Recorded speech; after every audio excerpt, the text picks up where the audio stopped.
Seja como uma raiz, firme um ideal. Boa noite. Tudo. Grande alegria que a gente retorna mais uma vez a essa casa para mais uma noite de trabalho, dessa convivência fraternal acerca do Evangelho do nosso irmão Jesus. Hoje nós vamos falar sobre o tema transição planetária. O tema que está bem discutido no meio espírita.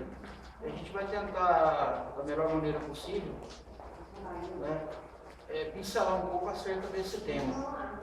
Mas antes da gente iniciar, eu trouxe uma mensagenzinha para a gente dar início aqui, chamada O Tempo. Nós tiramos do livro Caminho, Verdade e Vida, do Chico, esse texto que eu acho que vai chamar-nos para as nossas responsabilidades, como nós estamos aproveitando o nosso tempo, o nosso dia a dia. Será que estamos aproveitando bem ou não? Então, Emmanuel nos diz: aquele que faz caso do dia, para o Senhor o faz. Aquele que faz pouco caso do dia que tem, também está fazendo para Deus. Aquele que não sabe aproveitar melhor o tempo, ele está fazendo pouco caso para as coisas divinas que o Papai do Céu nos oferece. E ainda continua: a maioria dos homens não percebe ainda os valores infinitos do tempo. A maioria dos homens não percebe ainda os valores infinitos do tempo. Existem efetivamente os que abusam dessa concessão divina, julgam que a riqueza dos benefícios lhes é devida por Deus. Olha que prepotência que a gente tem. Julgam que a riqueza dos benefícios lhes é devida por Deus, querendo falar que Deus é obrigado a nos oferecer tudo isso. Seria justo, entretanto, interrogá-los quanto ao motivo de semelhante presunção. Constituindo a criação universal o patrimônio comum, é razoável que todos gozem as possibilidades da vida. É razoável que todos gozem as possibilidades da vida. É natural. O ser humano tem que aproveitar o tempo com seus familiares, com seus amigos, participar de uma oportunidade como essa. Mas será que isso, somente essas atividades, é realmente o melhor para a nossa caminhada, para a nossa evolução?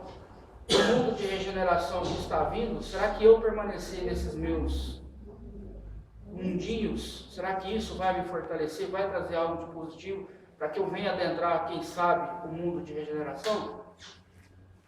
Contudo, de modo geral, a criatura não medita na harmonia das circunstâncias que se ajustam na Terra em favor do seu aperfeiçoamento moral. Está dando para ver atrás, gente? Tá?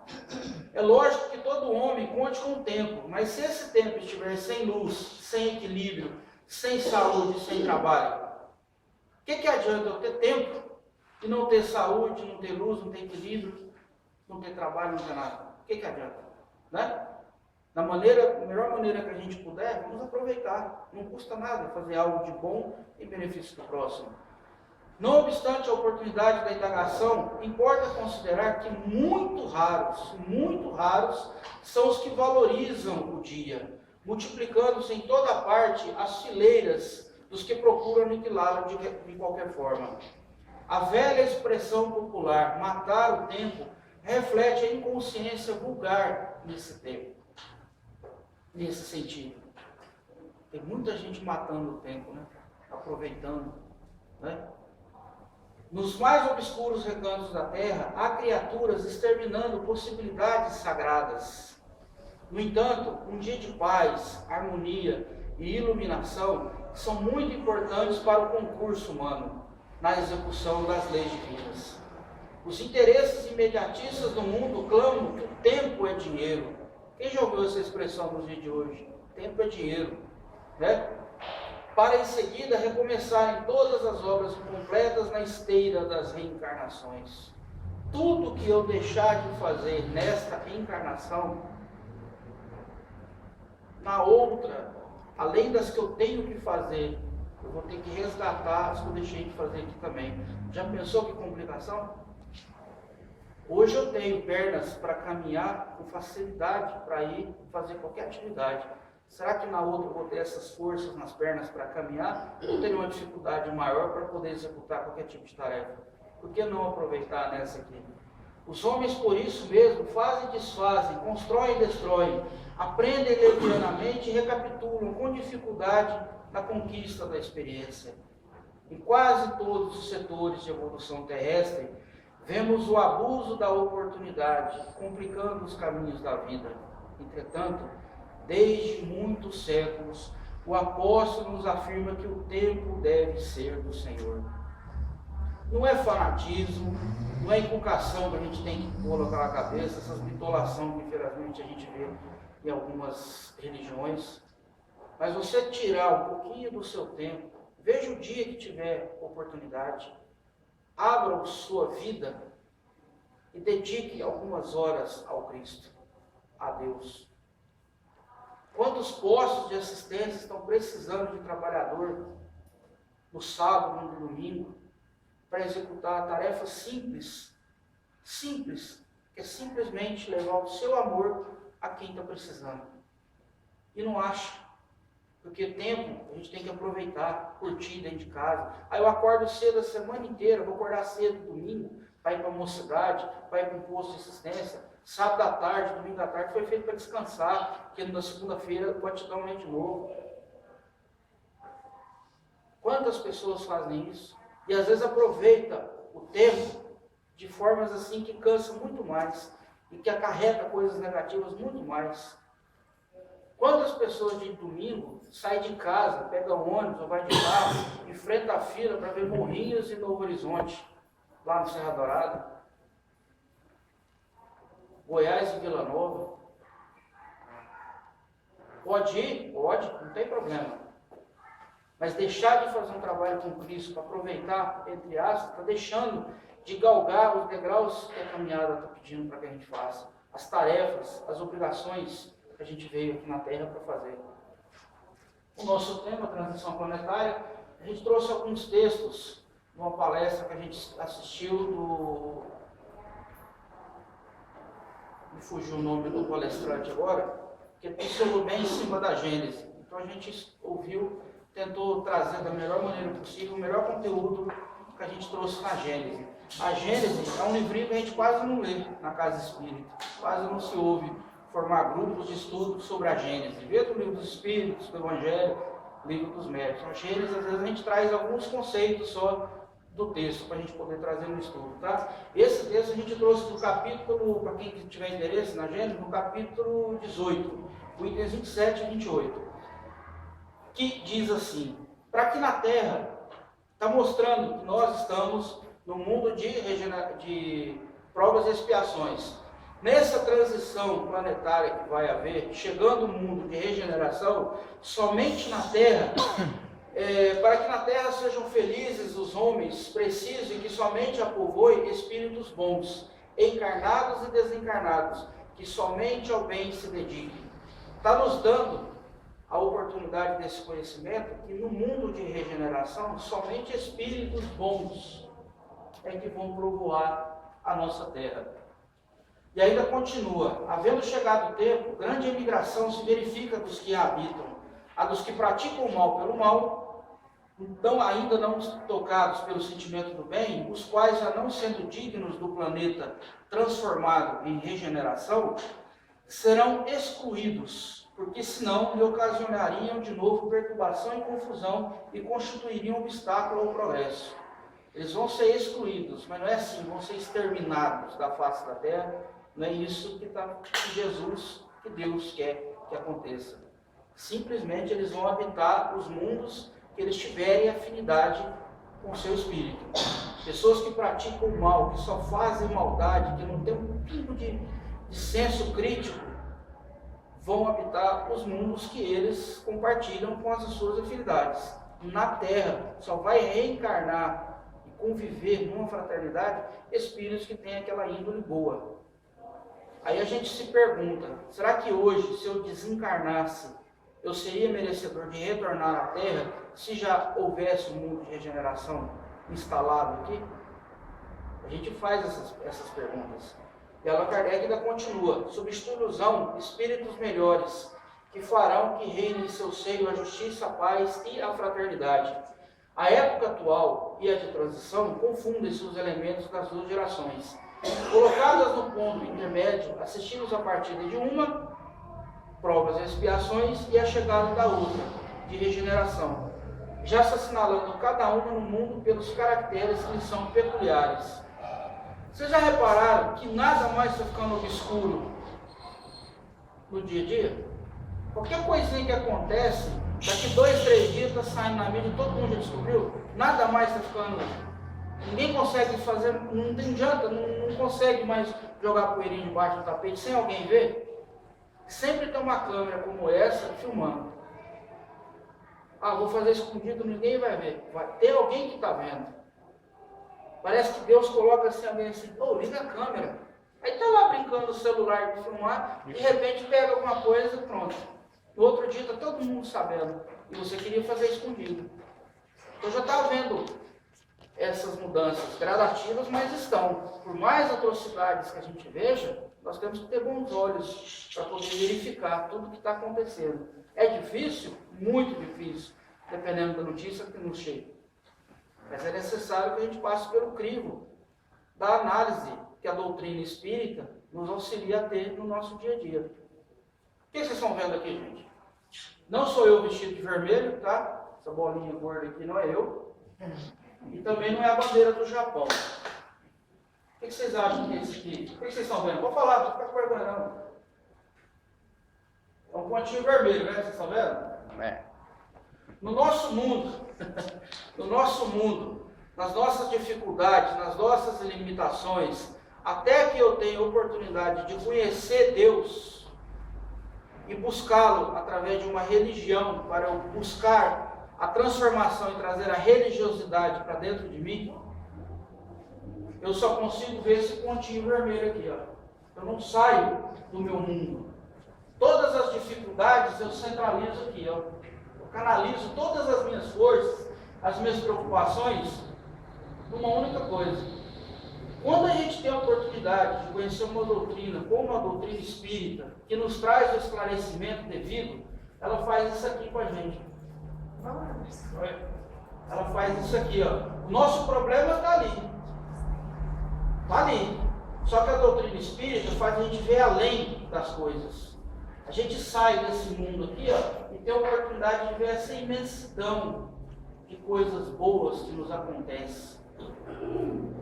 A gente agradece a Deus quando a gente começa a ter religiosidade, não ter uma religião, mas sim religiosidade, quando a gente começa a valorizar o eu espiritual e deixa um pouco de lado o eu material, a gente agradece até pelas dificuldades que a gente passa. Porque nós temos um ar de graça para respirar, nós temos um sol que nos ilumina todos os dias para nos mostrar o caminho que a gente tem que fazer, nos dá a oportunidade de trabalhos como esse para realizar. Tem a noite para a gente descansar o corpo físico, e Deus é tão generoso que dá umas pinceladas de estrelas para poder dar uma ajudada a clarear. De repente dá uma lua cheia para que as pessoas se enamorem. Quando eu fico muito preocupado no meu eu material, eu fico desse jeito. Quem aqui viu o filme Pat Adams? Aquele filme Doutores da Alegria? Todo mundo assistiu esse filme? Tem uma parte do filme que o ator Robin Williams, ele ensina um paciente a sair daquela dificuldade momentânea que ele está passando. Sair um pouco, esquecer um pouco do problema que ele está. E ele fala para ele colocar a mão na frente do seu rosto e pergunta para ele, quantos dedos você está vendo? Ele olhando para a mão. E ele diz, estou vendo 5 dedos. Agora, coloca a mão na frente do seu rosto e tenta olhar para mim. Quantos dedos você consegue enxergar agora? Aí ele diz, 10 dedos. Se vocês quiserem fazer o teste, vocês vão ver. A doutrina espírita é isso. Faz a gente sair de ver só isso aqui, a gente vê além das coisas. Porquês, o livro dos Espíritos nos esclarece muito, nos dá as respostas dos porquês que nos acontecem determinadas coisas. Saímos dessa natureza. Continuando ainda na Gênesis, no capítulo 18, no capítulo chamado São Chegados os Tempos, no item 4, Sinais dos Tempos, O universo é ao mesmo tempo um mecanismo incomensurável, acionado por um número incontável de inteligências e um imenso governo, em o qual cada ser inteligente tem a sua parte de ação, sob as vistas do soberano Senhor, Deus, cuja vontade única dele mantém por toda a unidade. Bate muito na tecla de unidade, mostrando que tudo o que acontece, tudo é regido por Deus. Nada, não cai uma folha de uma árvore se assim nosso Papai do Céu não permitir. E ainda continua. Continua, tá, gente? Isso é tecnologia também. Sob o império dessa vasta potência reguladora,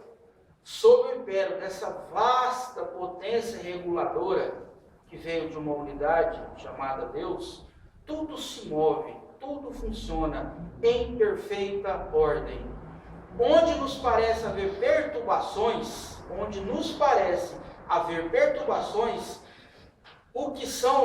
o que há são movimentos parciais e isolados que se nos afiguram irregulares, apenas porque circunscrita, limitada é a nossa visão.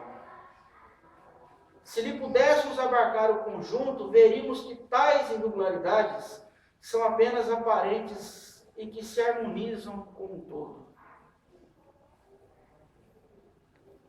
Qualquer dificuldade que a gente para ver, tudo tem um sentido. Às vezes a gente vê essas chuvas bruscas, igual que caiu agora ali onde eu moro, em Aparecida, não sei se alguém estava lá, a chuva muito forte mesmo, cheio de relâmpago, trovão. A gente fica até assustado, fala assim, agora a casa vai cair, treme tudo. Mas na hora que a chuva passa, até o ar para a gente respirar fica melhor. Muita gente, na hora que eu estava vindo para cá, eu vi muita gente passando de moto nos corredores cheios de lama, para evitar as enxurradas que às vezes tem nas travessias dos córregos indo de lá para cá. Aí eu até estava brincando com a minha esposa, o pessoal agora vai reclamar porque está chovendo. Ontem estava reclamando que estava precisando de calor.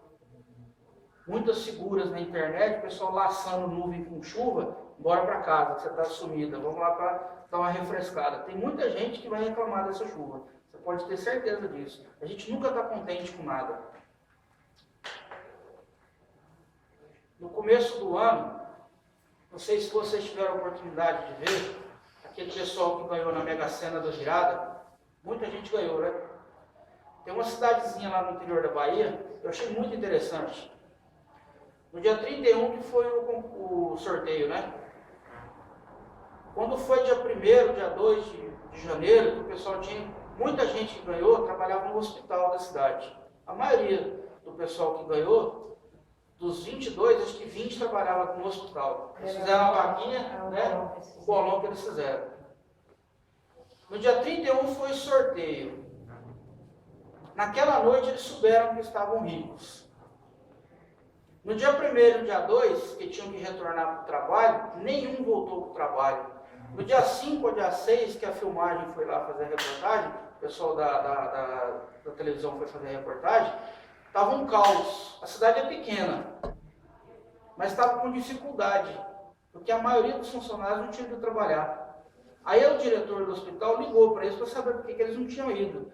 Aí eles falaram assim, nós vamos ver o que nós vamos fazer com esse dinheiro da nossa vida daqui para frente. Até dia 31, muita gente estava ajoelhada no milho seco, os braços abertos, meu Deus, me ajuda a ganhar, eu quero ser uma pessoa melhor, eu preciso desse dinheiro. Ganhou. Deus deu oportunidade, toma aqui, você pediu, tem merecimento, é uma prova para você, mas você quer? Toma. Deu. Aí o que ele fez? Saiu do trabalho, sem avisar ninguém.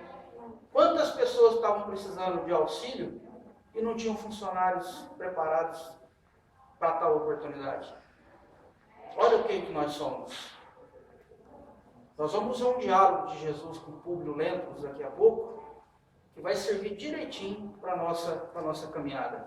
estudando a doutrina espírita. Eles podiam ter voltado para o trabalho, caladinho, e até arrumar outros funcionários. Pronto, chega o diretor, faz, né? Mas ó, abandonou o trabalho. Se a gente tivesse oportunidade como essa, será que a gente viria aqui toda quinta-feira no Serapim Oliveira? Toda quinta-feira?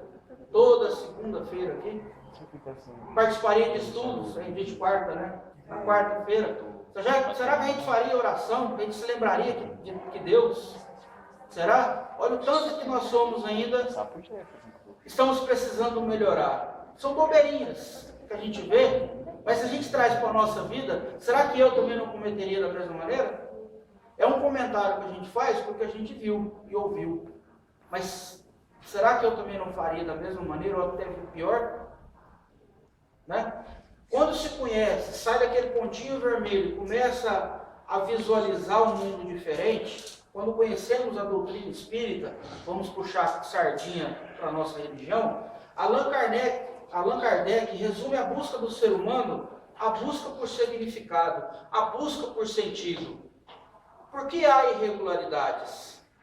A doutrina espírita nos esclarece. Por que há dor? Por que há perturbação? Por que há sofrimento? Por que há morte? Por que há destruição? A doutrina espírita nos esclarece tudo acerca disso. Como conjugar esses fenômenos aparentemente caóticos com uma ordem? Como ver tantas tragédias ruins que nos entristecem, sabendo que Deus é bom, é maravilhoso e que nos dá a oportunidade de recomeçar sempre. Como buscar essas compreensões? Se não buscando os seus ensinamentos. Com uma inteligência suprema, com uma força soberana suprema, que imprime unidade a tudo. Mostrando mais uma vez, Deus, unidade. E ainda continua. Não é por outra razão que Kardec afirma: o Espiritismo está na natureza. É o pôr do sol, é o nascer do sol. O Espiritismo é um fenômeno natural. Porque ele nasceu da observação das leis que regem a natureza.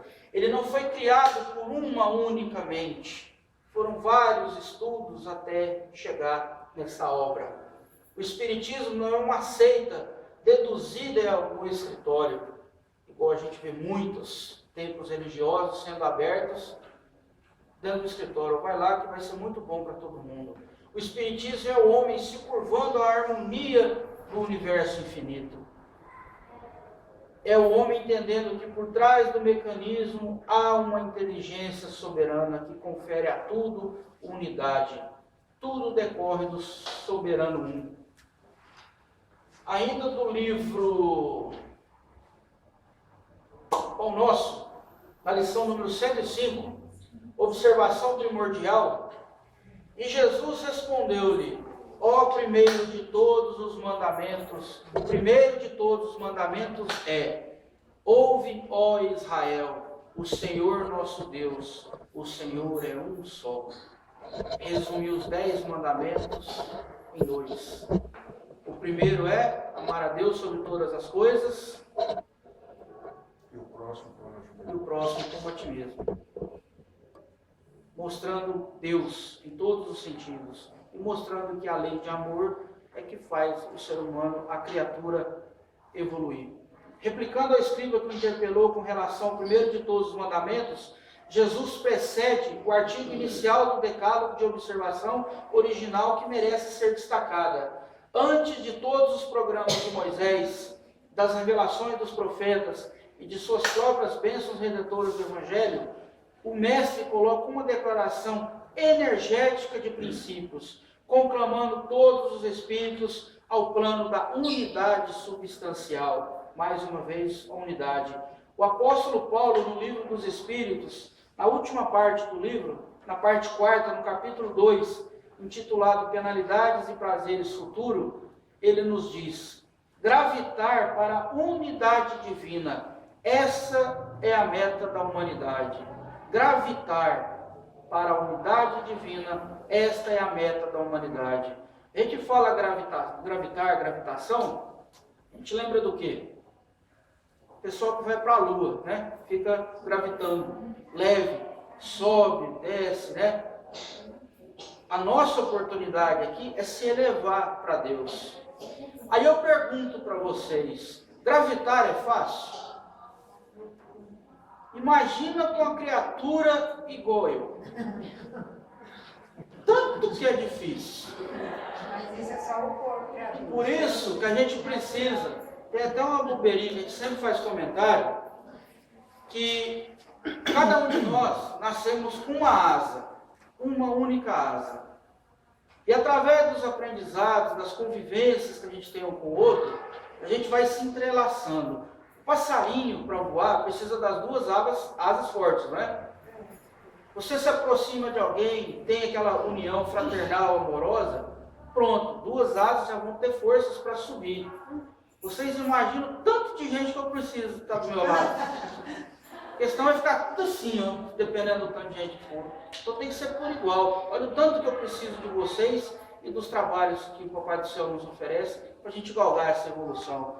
Então, gravitar para a unidade divina, essa é a meta da humanidade. Para atingi-las, 3 coisas são necessárias: a justiça, o amor e a ciência. 3 coisas são necessárias: a justiça, o amor e a ciência.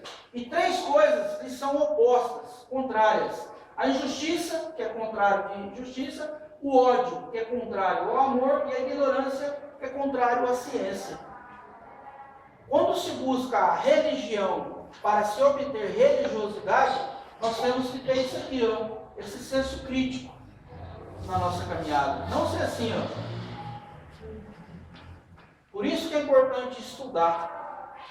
Estudar a doutrina espírita é muito importante para a gente saber lidar e entender e executar da melhor maneira possível o que Kardec está nos dizendo. Porque senão a gente fica fazendo trabalhos totalmente errados, dos achismos, e com isso atrapalha a nossa caminhada. E faz com que outras pessoas também se curvem e se acomodem a cometer também, talvez, os mesmos erros. Por isso o estudo da doutrina espírita é muito importante. Nós aguardamos ansiosamente um grande casamento, um casamento que se dará entre a terra e a lei de Deus no mundo de regeneração. Será uma grande festa, será o alvorecer de um novo dia. Quando esse dia raiar, os homens compreenderão a mensagem de Jesus. Quando esse dia raiar, os homens compreenderão a mensagem de Jesus. Nesse luminoso dia, não haverá mais sofrimento, porque todos seremos irmãos. Não haverá mais divisão, porque todos entenderemos a diversidade. Todos entenderemos a unidade que nos reúne. Lembrando desse momento da alvorada cristã, vamos refletir com como está o nosso tempo. Vocês lembraram da historinha do tempo? Tem muita gente que está perdendo o tempo. Vamos à historinha do Públio Lentulus com Jesus. Está naquele livro há 2000 anos, se não me falha a memória. O homem de Estado. Públio Lentulus é igual nós, é um homem de Estado, um homem fragmentado. Nós somos assim também, fragmentados. Porque parte dele acreditava, parte dele não acreditava. Parte dele amava, parte dele odiava, no caso de Públio. Parte dele queria simplicidade, parte dele amava o orgulho. Olha o pessoal lá da Bahia. Era simples, tranquilo, ganhou, pronto. Às vezes quando a gente está lá embaixo, nós somos humildes, pacíficos, mas basta a gente ter um cargo, um poderzinho, uma condição financeira melhor, a gente começa a pisar até de quem está do nosso lado. Públio Lentulus é como se fosse... Nós somos o reflexo daquilo que ele era naquela época. Públio é o símbolo de todos nós. Nós somos divididos também, fragmentados. Queremos o bem, mas queremos o mal. Ah, eu gosto muito de fulano de tal, mas o dia que ele falar algo para mim, eu deixo de gostar dele. Não é assim que a gente faz? A gente é amigo das pessoas até que nos mostrem o que a gente não quer ver. A gente gosta muito da pessoa que passa a mão na nossa cabeça. Agora, aqueles que dão uns tapinhas de luva de pelica no nosso rosto, a gente odia, como diz o Tiririca. Né? Sentimos prazer no amor, mas sentimos prazer no ódio. Aqui na Casa Espírita, não, meu irmão, eu te perdoo, eu ouvi a palestra sobre o perdão das ofensas, vai com Deus. Camaradinha sai ali na esquina, vira ali, dá um tropeço e cai, aí você vai dizer, bem feito, vai. Meu santo é forte, desculpa até o santo ainda. Aí mexia comigo.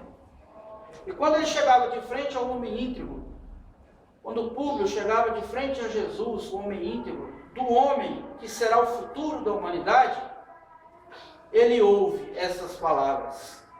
Sim, Jesus dizendo a Públio, sim, não venho buscar o homem de estado, superficial e orgulhoso, que só os séculos de sofrimento podem encaminhar ao regaço de meu Pai. Venho atender às súplicas de um coração desditoso e oprimido, que era da sua esposa, chamada Lívia, que escreveu aquela obra Lívia Cornélia, muito maravilhosa, chamada Alma Gêmea, um texto dedicado de amor a Públio. Muita gente canta essa música chamada Alma Gêmea. Foi Lívia que escreveu essa carta. Veio atender às súplicas de um coração desditoso e oprimido. E ainda assim, meu amigo, não é o teu sentimento que salva a filhinha leprosa e desvalida pela ciência do mundo. Porque tens ainda a razão egoística e humana. É sim a fé e o amor de tua mulher, porque a fé é divina. Basta um raio só de suas energias poderosas, a fé conciliada com o amor, que se pulveriza em todos os monumentos das vaidades da terra. Comovido e magnetizado, o senador considerou intimamente que o seu espírito pairava numa atmosfera de sonho. Ele achava que estava sonhando. Ele não estava acreditando que estava tendo esse contato direto com Cristo. Não, meu amigo, não estás sonhando, exclamou meigo e energético e enérgico o mestre, adivinhando-lhe os pensamentos. Depois de longos anos de desvio do bom caminho, pelo sendal dos erros clamorosos, encontras hoje um ponto de referência para a regeneração de toda a tua vida. Se Jesus aparecesse aqui, agora, e fizesse um diálogo desse conosco, olha, Anderson, você foi chamado a seguir em frente. Basta você querer mudar para me seguir. Eu sou o exemplo. Vamos? Será que a gente teria coragem de ter um diálogo como esse? Eu era o primeiro a esconder debaixo da mesa. Se me couber, né? Se não couber, eu vou para o outro canto. Né? Olha o que Jesus disse para Públio. Vocês sabem quem foi Públio Lentulus, né? E quem é ele, que a gente sempre ouve falar muito? Que ditou várias passagens de texto para o Chico. Ainda continua. e sabe que está reencarnado desde 2000 para cá? Pois é. Está com 14 anos já. Pois é. Quem será, hein? Está, porém, no teu querer o aproveitá-lo agora ou daqui a alguns milênios. Está no nosso querer aproveitar a oportunidade agora de recomeçar uma nova caminhada, uma nova maneira de pensar, para que futuramente, quem sabe, nós tenhamos merecimento de vir para um planeta de regeneração, ou daqui a alguns milênios nós vamos continuar no eu humano, fazendo as coisas que eu gosto, aproveitando a vida do jeito que eu achar que tem que ser aproveitado, e quando eu desencarnar, eu vou para os mundos que eu tiver afinidade, vou começar de novo. Um dia eu vou evoluir, um dia eu vou progredir. Depende de nós. É o que Jesus está falando com o Públio, mas é a mesma coisa que está dizendo para nós. Se o desdobramento da vida humana está subordinado às circunstâncias, és obrigado a considerar que elas existem de toda a natureza, cumprindo as criaturas a obrigação de exercitar o poder da vontade e do sentimento, buscando aproximar seus destinos das correntes do bem e do amor aos semelhantes. Nós não dissemos nos primeiros primeiros slides, que a terra, só habitará a terra espíritos que tiverem a natureza boa, né?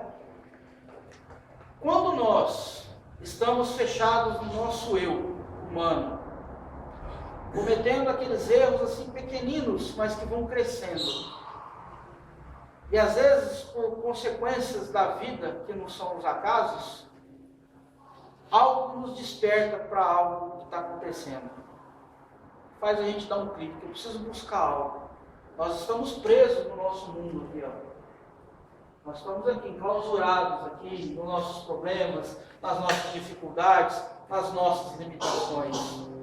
Aí a gente conhece alguém que diz, olha, lá no Serapião Ribeiro, existe cursos de doutrina espírita, você vai ouvir sobre o Cristo, vai aprender um pouco mais sobre as coisas do dia a dia. Aí a gente começa a pensar, começa a sair daquela nossa preocupação e começa a buscar algo novo. E com isso a gente tem a coragem de vir até a casa, buscar esses conhecimentos, aprender, começa a fazer algumas reformulações dentro de nós, vamos deixando de lado aquilo que a gente fazia, e valorizando outras coisas que a gente tinha esquecido, e aí vamos esforçando para sair do nosso mundo.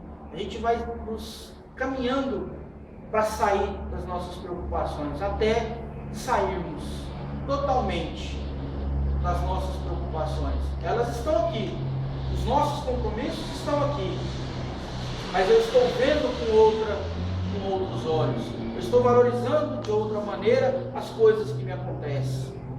Isso é igual aquela história de um rapaz que convidou o seu chefe para almoçar na sua casa.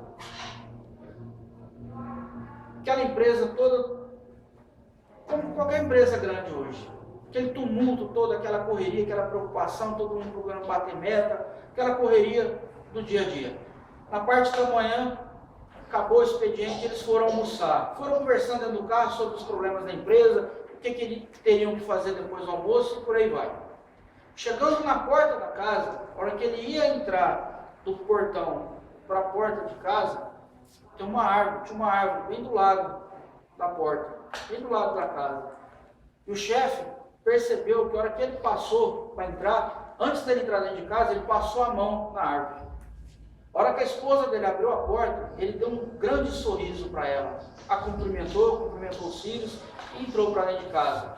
Foi o melhor almoço que aquele chefe teve na sua vida. Uma alegria, uma fraternidade dentro daquele lar. Reinava a paz, a união e a fraternidade. Conversaram todo tipo de assunto. E o chefe prestando atenção nele, na alegria que ele estava tendo, no amor que ele dedicava à esposa e aos filhos. Quando eles saíram para voltar para o trabalho, ele passou novamente na árvore, passou a mão nela e entrou para dentro do carro. Só que na hora que ele passou a mão na árvore, ele mudou o semblante dele. Daquela alegria que estava tendo dentro de casa, ele voltou a ter aquele semblante antes de ter chegado para o almoço. E o chefe, não aguentando de curiosidade, fez a pergunta para ele: olha, não estou dando para entender, não estou entendendo nada do que está acontecendo. Quando você veio para cá, a gente estava preocupado, correndo, conversando sobre a empresa, cheio de problemas para resolver pelo almoço. Você entrou na sua casa, simplesmente passou a mão na árvore, saiu, entrou para dentro de casa, foi aquela alegria, você não falou, não tocou no assunto de empresa, de problema nenhum daqui de fora, voltou para a gente voltar para a empresa, passou a mão de novo na árvore, voltou a ter aquela cara fechada, carrancuda, aquela preocupação toda. Aí foi onde ele disse: aquela árvore, ela é a árvore dos meus problemas. Quando eu entro dentro de casa, eu deixo todos os meus problemas lá fora, naquela árvore. Quando eu saio, eu pego todos os meus problemas e tento resolver lá fora. Eu não levo o problema de fora para dentro de casa. É o que infelizmente muita gente não faz. Aí começam as brigas, as discussões, cada um fica de um lado, cada um no seu canto, preocupado com o seu trabalho, com os seus afazeres, e com isso não há diálogo, não há união. Hoje em dia, 50%, vamos dizer assim, todo mundo tem uma televisão na sala, um no quarto, um na cozinha para assistir a novela na hora que a gente está fazendo comida, e na área quando a gente quer divertir. Quando vai almoçar, dificilmente você vê uma mesa dessa aqui na área de casa, das casas hoje. Dificilmente. Porque quando você faz seu prato, lá no fogão, a gente coloca mais comida na mesa, cada um faz seu prato correndo, cada um vai assistir a televisão, vai fazer o quarto, vai ficar no computador, vai ficar no Facebook e por aí vai. Quantos adolescentes ficam 4 horas dentro da escola, conversando com as amigas, quando chega em casa, nem cumprimenta a mãe direito, já vai para o computador e fica 3 horas no Facebook conversando com ela para comentar o que aconteceu de manhã cedo. Estou mentindo? Não conversa com a mãe, não pergunta como é que ela está, não ajuda ela a lavar a louça, não cuida assim, nada. Onde que está? Onde que nós estamos caminhando? Cadê o diálogo? O pai acorda às 6 horas, o filho já saiu às 5, porque tem que ir para a faculdade, depois vai para o trabalho, chega 10, 11 horas, o pai já está dormindo, porque está cansado, não tem que acordar, aí o filho já não viu o pai no dia, vai ver esse domingo. Porque dia de sábado às vezes tem que trabalhar também. Aí vê domingo. E aí? E eu lembro, faz pouco tempo, gente. Dia 22 agora eu faço 44 anos, faz pouco tempo. Você está mentindo. Tô. Ela ficou 9 meses no governo da sua mãe. Pois é, 44, mas é verdade, é verdade. Aí eu me lembro do prazer que meu pai tinha, em algum sábado, final de semana, e todos os dias, era servir comida na mesa. Ninguém comia no fogão, pegava comida no fogão. O meu avô tinha 12 filhos, reuniam todo final de semana, que é os dias que eles se encontravam, em volta da mesa, para ceiar. E olha que a família era fartura de tudo, entendeu? A gente aprendeu um pouco. Hoje em dia, eu pego o prato, faço, eu até brinquei com a minha esposa, vamos começar a comer na cozinha todo dia, na mesa da cozinha, junto com o meu menino, porque ele está muito, ele tem 2 anos, vai fazer 2 anos no mês que vem, ele é muito tecnológico, ele quer comer só de frente à televisão. E a gente está perdendo essa oportunidade de conviver. Então está sentando aí na mesa, ele de um lado, eu e ela. A gente está almoçando e jantando todo dia, está tentando fazer isso todo dia. Justamente para mostrar esse outro lado que a gente sempre questiona. Porque é muito fácil a gente ver as dificuldades, os problemas do outro, mas chega em casa e a gente faz tudo do mesmo jeito, né? Hoje em dia, qualquer celular, hoje acessa o Facebook, está assistindo palestra, está na sala de aula, a pessoa está assim, ó. Fulano, quem descobriu o Brasil? Não, peraí, doutor, tem que compartilhar um negócio aqui. Aí você está escutando a palestra, o rapaz fala, você aceita Jesus? Aí você compartilhar e me curtir, eu aceito. Está desse jeito o diálogo hoje com o João. E para encerrar, gente, Alta de Souza traz do livro Parnaso Além Túmulo, que o Chico psicografou, um texto que vocês cantam muito aqui também, de uma música chamada Mensagem Fraterna, que às vezes a gente não presta atenção na poesia, em cada palavrinha que ela nos diz. Meu irmão, tuas preces mais singelas são ouvidas no espaço ilimitado. Mas sei que às vezes choras, consternado, ao silêncio da força que interpelas.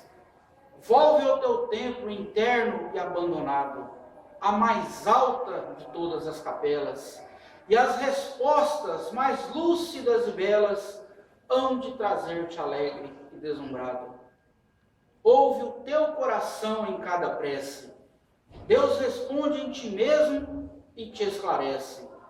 Com a força eterna da consolação, compreenderás a dor que te domina, sob a linguagem pura e peregrina da voz de Deus em luz de redenção.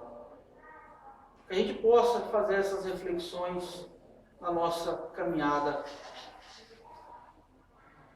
que nós estamos vivenciando, para que a gente possa, no futuro, se encontrar novamente no mundo de regeneração.